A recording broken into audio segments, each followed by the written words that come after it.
우리가 이 코로나의 강을 건넌 이후에 한국 장로교회가 각 교단 대표들이 마음을 모아가지고 다시 일어서고 다시 재부흥하기 위하여 이 자리에 모이게 하신 우리 생명과 소망 되신 주님을 찬양합니다. 오늘 모임 이후에 한국교회가 다시 한번 우리 장로교회가 회복을 넘어 부흥으로 갈 수 있도록 은혜의 기회들을 대답해 주시길 바랍니다.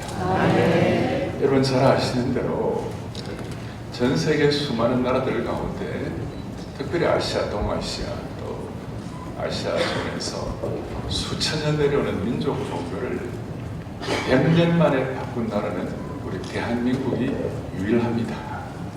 그러니까 고려시대는 불교, 또 조선시대는 유교 이렇게 있었습니다만은 139년 만에 수천 년 내려오는 민족 100년 만에 바꾼 케이스가 우리나라가 유일한데 그 이유 중에 하나가 한국 장로교회가 그 하나님 주신 은혜대로 말씀사원, 우리나라는 선교사들이 오기 전에 먼저 성경이 먼저 들어온 줄로 믿습니다. 성경, 우리나라 로스 선교사님께서 그들은 장로교회 목사 선교사님 하시는 성경 말씀사원이고 또 한국 교회는 되게 이제 다른 나라 장로교회는 이렇게 좀 조용하고 이런데 우리는 아주 기도에 강력한 기도의 자본이 있습니다. 그래서 지금도 특별 새벽 봉헌을 하면 새벽에 10,000명씩 모이고 그것도 뭐 서너 시간씩 기도하고 어제 우리 대학교 아이들이 수학여행을 다 마쳤는데 총신대, 신대원, 양재 캠퍼스에서 수학여행 대학생들 1,600명이 모여가지고 어떻게 했니 모르니까 3시간 설교 듣고 2시간 합심해서 기도하고 그리고 이 가운데 앞으로 선교사, 목사 될 사람 나오라 그러니까 그 중에 120명이 선교사, 목사 되겠다고 나가고 반응을 별로 이렇게 안 하시고 엄청난 사건이었어요. 이런 정말 독특한 3시간 말씀, 2시간 기도, 말씀 자본, 기도 자본 또 우리가 한국 교회는 특별히 장로교회는 헌신 자본을 갖고 있는 것입니다. 세계 어느 나라가 집 팔아가지고 교회에 헌신하는데 헌신하는 그런 나라 쉽지 않습니다. 전세 사는 사람 월세 살면서 헌신해가지고 이렇게 교회를 짓고 그래서 수천 년 내려오는 민족 종교를 100년 만에 바꾼 유일한 우리 민족 되게 하신 주님을 찬양합니다. 그래서 오늘 이런 은혜를 가지고 제가 오늘 본문의 말씀을 여러분들과 함께 나누면서 다시 한번 한국교회가 회복 정도가 아니라 부흥으로 나가게 하여 주십시오. 다시 한번 한국교회 100년 만에 민족 종교를 바꾼 이 나라의 사명이 다시 한번 회복되게 하여 주십시오. 오늘 본문은 이렇습니다. 십자가 사건 때문에 다들 벌벌 떨고 우측에 있던 그 제자들에게 예수님이 나타나셔갖고 자기 몸 가누기도 힘들고 내일에 대한 어떤 찬란한 낙관론을 펼치기도 힘든 그런 상황 가운데서 예수님이 나타나셔갖고 아버지께서 나를 보내신 것 같이 나도 너희를 보내노라. 여러분 이것은 어마어마한 선포인 것입니다. 다시요. 아버지께서 나를 보내신 것 같이 나도 너희를 보낸다. 이게 대단한 주님이 우리에게 주신 사명을 다시 한번 확인하게 하는 말씀인데요. 자, 아버지 하나님 창조주 아버지께서 성자 예수 그리스도를 이 땅에 보내시는 것은 만세전에 이 계획하신 이건 도저히 변개할 수 없는 아주 영적인 또 우리 구원사적인 강력한 무게감을 갖고 있죠. 하나님이 예수님 이 땅에 보내신 것 만약에 그게 안 된다면 우리 뭐 성경의 역사가 다 안 되는 거 아닙니까? 그러나 엄청난 무게감을 갖고 동일하게 나도 너희를 보낸다. 저는 젊은이 시절에 이 본문을 보면서 깜짝 놀란 거예요. 나는 아무것도 아닌데, 우리는 아무것도 아닌데 하나님이 예수님 보내신 것처럼 우리를 주님께서 이 땅을 향해 보내신다. 이거는 놀라운 사건이죠. 그래서 그냥 보내시는 것이 아니라 아무것도 없는 우리들에게 뭘 받으라고 그러셨습니까? 성령을 받으라. 너희는 가서 모든 민족으로 제자를 삼아 아버지와 아들과 성령 이름으로 세례를 주고 내가 너에게 분부한 모든 것을 가르쳐 지키게 하라. 여러분, 그 당시에 그 제자들은 초라한 어부들이었고 뭐 이름 낼 만한 거 아무것도 없고 오늘 이처럼 십자가 사건 이후에 벌벌벌 떨고 있는 그런 제자들에게 모든 족속으로 제자를 삼으라. 말도 안 되는 사건이죠. 그런데 말도 안 되는 명령이신데도 불구하고 앞에 하늘과 땅에 있는 모든 권세를 내게 주셨으니 아버지의 그 권세와 능력이 우리에게 트랜스폼, 우리에게 전가되는 것이, 그럼 그 뭘로 전가될 것인가? 너희가 성령을 받으라. 전 세계 장로교 가운데 한국 장로교는 성령 사역에 대해서 열린 줄로 믿습니다. 특별히 인격적 성령 사역에 대해서 영이, 성령의 사람은 영이 육을 통제한다고 생각하고 무슨 은사 이것도 뭐 필요하겠지만 그러나 기본적으로 하나님의 사람을 성령의 사람으로 로마서 8장에 있는 말씀처럼 육신의 사람은 육신의 생각을 하지만 성령의 사람은 성령의 생각을 하게 하셔서 육신이 영을 통제하는 것이 아니라 영이 육신을 통제하도록 만들어 주신 것입니다. 그러니까 그런 성령의 사역에 대해서 눈이 열려갖고 한국 교회는, 특별히 한국 장로교회는 세계 역사에 정말 어떤 그 전례가 없을 정도로 그런 축복을 받게 된 것입니다. 그리고 이런 성령의 역사와 은혜는 그냥 한 방울 두 방울이 아니라 생수의 강이라고 그랬습니다. 생수의 강이라는 게 본래의 원어는 rivers of life, 그러니까 단순한 강이 아니라 강들이라는 것입니다. 이것이 얼마나 강력한지 저 미시시피 강, 아마존, 그다음 뭐 이렇게 세계적인 큰 강들 다 합친 것보다도 더 영광스러운 수많은 강의 능력을 성령 역사를 통해서 이루게 하실 것이다. 그런 것들이 있기 때문에 어떨 때는 이런 사명을 가지고 마음을 다하여 전심을 가지고 투자를 할 때에 여러분과 제가 갖고 있는 부족함이 있지만 우리의 사역의 한계를 돌파할 정도로 그런 은혜를 베풀어 주신 것입니다. 자, 성령께서 오셔서 우리에게 아버지께서 나를 보내시니까 나도 너희를 보내노라. 그러니까 지금까지 우리 한국교회나 우리 장로교회가 나름 사명을 잘 감당해 오고 애를 썼지만 이제 우리가 조금 더 성령 충만한 한국 장로교가 되게 하여 주셔서 시대적 사명을 감당할 수 있도록. 그래서 우리 1세기에 그 제자들은 뭐 남들 앞에 내놓을 만한 거 없었지만 그 1세기에 전한 제자, 성령 충만한 제자들의 피의 복음 앞에 에베소가 문을 열고 빌립보가 항복을 하고 대로마 제국이 백기를 들었던 것입니다. 초대교회에 강력한 역사가 있으니까 그 대로마 제국이 백기를 들고 기독교를 국교로 봉인하고 그런 일이 일어난 것입니다. 그래서 제가 오늘 우리가 하나님께 이렇게 부름받았습니다. 하나님의 목회자로, 사역자로, 또 한국 장로교회 교인으로 부름받았습니다. 부름받은 은혜와 특권이 감사하지만 앞으로 이 시대 앞에, 이 4차 산업혁명 시대에 우리 앞에 한 번도 펼쳐지지 못한 이 독특한 시대 앞에 우리가 한국교회가, 특별히 한국 장로교회가 사명을 감당할 수 있는 보냄받은 사명자의 사역을 잘 감당할 수 있는 축복을 주시길 바라는 것입니다. 그렇게 하려면 두 가지를 적용하고 싶은데 시간 빨리 마치려고 달리고 있습니다. 두 가지를 적용하고 싶은데 한 가지는 뭐냐? 1세기의 전투적 교회를 다시 회복해야 한다. 1, 2세기의 전투력 있는 교회를 다시 회복해야 한다. 그래서 저는 기도할 때 하나님 아버지 우리가 21세기의 교회지만 1, 2세기의 교회의 능력을 회복하게 해주십시오. 우리가 21st church지만 with the first century power, 우리 1세기 교회의 그 능력이 우리에게 있어지게 하여 주십시오. 이게 무슨 말인가 하면, 자, 1세기 교회가 능력 있고 로마 컨스탄틴 대제가 390년에 기독교를 국교로 공인화하고 그러고 난 다음에 기독교가 전투적인 강력함이 이제 화해가 된 것입니다. 국가와 교회가 화해가 돼가지고 같이 가는 것입니다. 화해가 돼가지고 천년의 역사를 가져가다 보니까 이게 이제 동화가 되고 세속화가 되고 온통 모든 것이 기독교화된 것입니다. 기독교 건축, 기독교 정치, 기독교 미술, 예술 모든 것이 기독교. 그러다 보니까 세속화가 되고 힘이 없어지고 나중에 로마 캐톨릭이 그야말로 뭡니까? 바티칸 그 지을 때 행위구원을 강조할 정도로 그런 잘못된 방향이 잡혀 있으니까 이래는 안 되겠다 이렇게 해서 우리 개혁자들이 정말 뭐 화영대 이슬에 사라질 낙서 같은 그런 캘빈이나 루터나 이런 전략 투구를 다 해가지고 캘빈을 통하여 우리 이런 장로가 이어지게 오면서 우리가 개혁교회를 하면서 우리 잘못된 동화된 것, 세속화된 교회가 회복되어야 한다. 그러면 무엇이 가장 가치 있는 교회일 것인가? 거룩하게 구별되어야 한다. 이 로마 캐톨릭이 내려오는 모든 것들로부터 거룩하게 구별되어야 한다. 그러면 거룩하게 구별되어야 하는 표징이 뭘까? 세 가지가 제대로 되어야 한다. 말씀이 제대로 선포되고 있는가?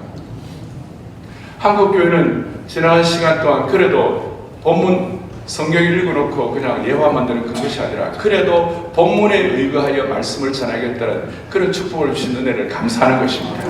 그런 은혜가 계속 지속되어야 할 것입니다. 말씀이 제대로 선포되고 있는가? 두 번째, 성려전이 제대로 시행되고 있는가? 오늘 성찬 시간입니다만은 세 번째, 권승이 제대로 되고 있는가? 저는 어릴 때 저희 부친이 부산 노회 노회장도 하시고 저희가 이제 장로교 4대인데 제하고 제 동생이 이번에 합동측 부총장이 됐는데 형제는 용감하였다.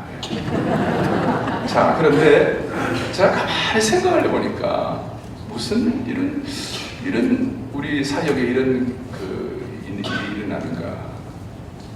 저희 부친이 예배를 드리기 전에 항상 장로교 12신조를 선포하시고 예배를 드리셨어요. 어릴 때부터 저는 장로교 12신조에 익숙하고 있었어요. 그래서 우리가 교리를 지키고 그 다음 장로교의 전통을 지키고 잘 감당해오는 것이 참 귀한 일이었어요. 그런데 이 개혁교회가 이걸 종교개혁 이후에 500여 년 동안 일을 하다 보니까 무슨 일이 벌어졌냐면 너무 내향적이 된 것이에요. 아버지께서 나를 보내신 것 같이 나도 너희를 보낸다는 이 사명을 조금 더 충실히 이행할 수 있는 어떤 그런 집중력이 좀 사라지기 시작했어요. 그러니까 내향적이 되다 보니까 교회 안에서 내부 분열이 일어나고 또 아군끼리 싸우고 이런 일들이 많이 일어나는 것입니다.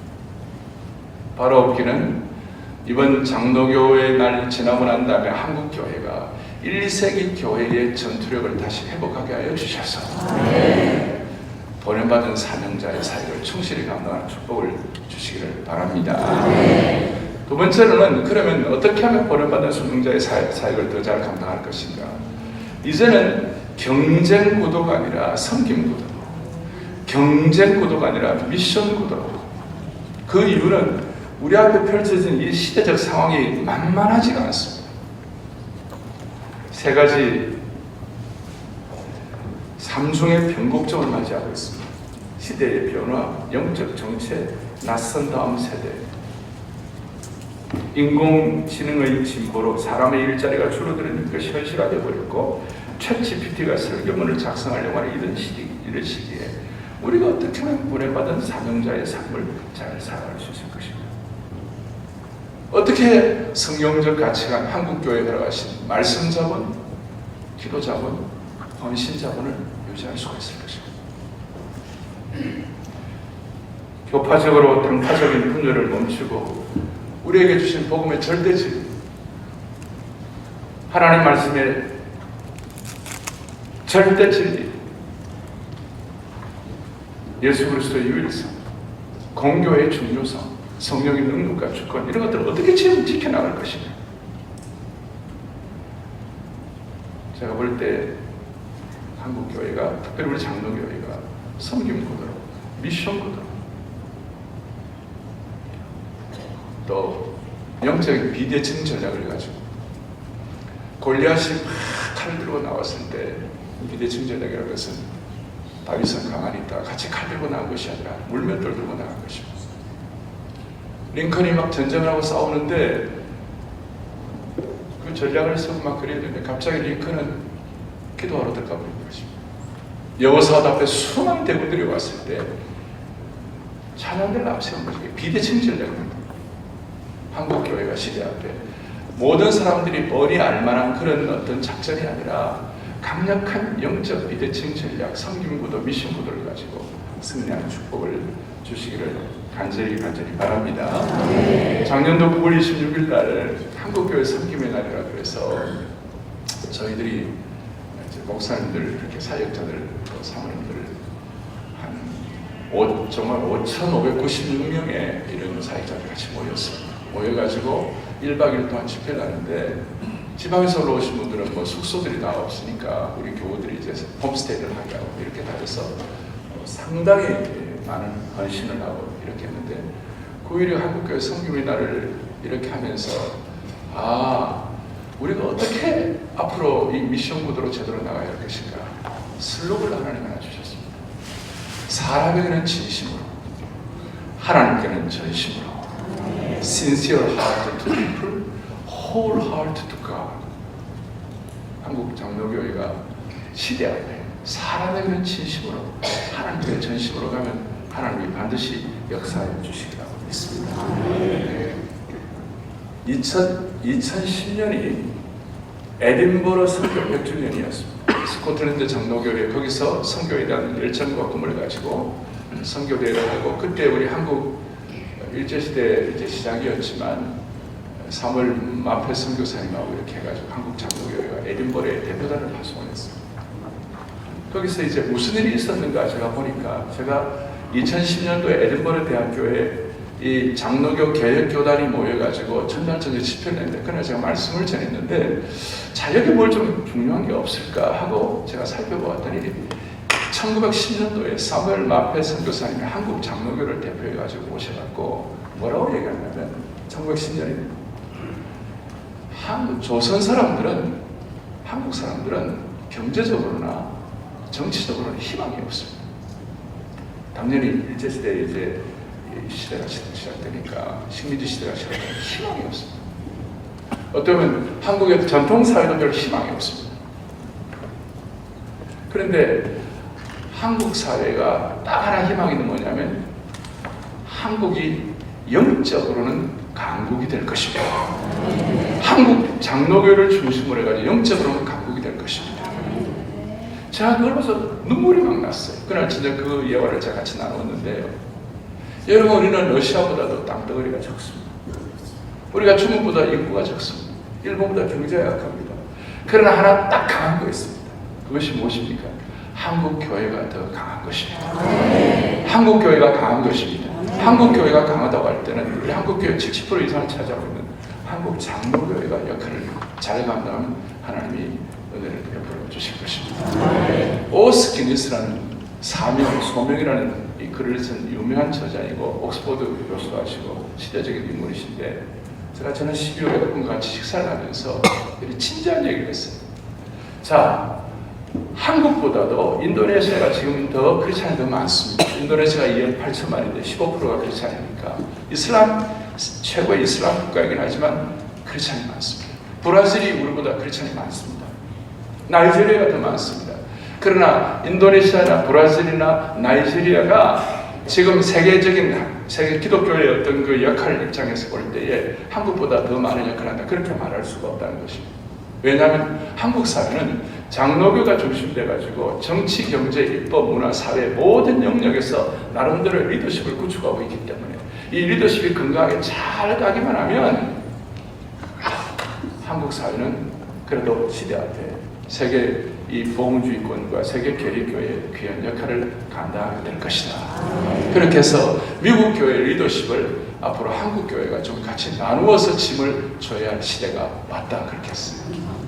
오늘 이후에 한국 교회가 세계 교회 앞에서 한국 장로교회가 세계 교회의 좋은 지도력을 발휘함으로 말미암아 세계 선교를 마무리하는 영광스러운 축복이 있기를 간절히 소원합니다. 기도하겠습니다. 주님 감사합니다. 한 번밖에 없는 우리의 생애를 붙잡으시고 오늘 이와 같이 우리가 귀한 장로교단을 섬기는 목회자가 되게 하여 주셔서 우리의 영혼들을 섬기며 한 사람 한 사람을 그리스도의 신실한 제자로 양육하고 키울 수 있도록 도와주신 것 감사합니다. 주님 오늘 이 귀한 장로교회 날 이후에 한국교회, 한국장로교회가 회복을 넘어 부흥으로 나가게 하여 주옵소서. 1세기의 강력한 성령 충만한 전투력이 회복되게 하여 주시옵시고 이제 한국교회가 아군끼리 내전의 분열을 다 멈추고 하나님 아버지 미션 구도, 섬김 구도로 나감으로 말미암아 사람에게는 진심으로 하나님께는 전심으로 헌신함으로 세계교회의 역사를 바꾸는 귀한 한국 장로교회가 되게 하여 주옵소서. 오늘 이 귀한 모임을 위하여 보이지 않는 자리에 헌신하고 수고하신 모든 분들 물도원 하인의 심정으로 섬긴 모든 분들 하나님 나라의 강력한 일꾼으로 사용하여 주시옵소서. 우리 주 예수 그리스도를 받들어 간절히 기도 올리옵나이다.